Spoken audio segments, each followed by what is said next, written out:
មានសួរថាអាការៈស្ពឹកបាតដៃបាតជើងក្តៅក្រហាយបាតដៃបាតជើងហ្នឹងប្រើវីហូបនេះបាត់អត់ចាស់បាត់អំពុំមិញបញ្ហាដែលស្ពឹកក្តៅបាតដៃបាតជើងក្រហាយចាក់ផ្សា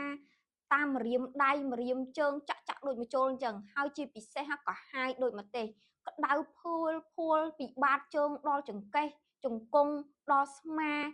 នៅអកើតទេសម្រានក៏លក់ដែរពេលខ្លះត្រូវការត្រាំទឹកកកដោយសារតែអាការក្តៅកាហាយអាការៈទាំងអស់ហ្នឹង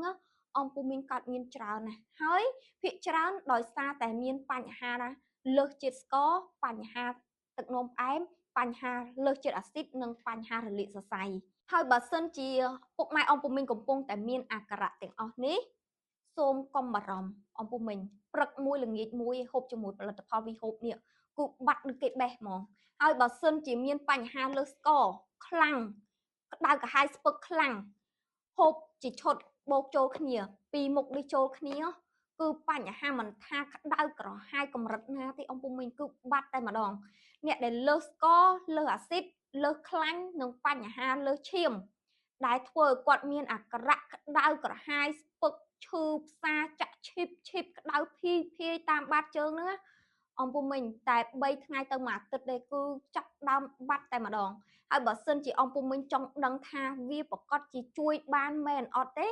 ចូលស្ដាប់អតិថិជនដែលគាត់ធ្លាប់មានបទពិសោធន៍ក្នុងការហូបជាមួយនឹងផលិតផលពីរមុខនេះហើយទាំងអស់គ្នា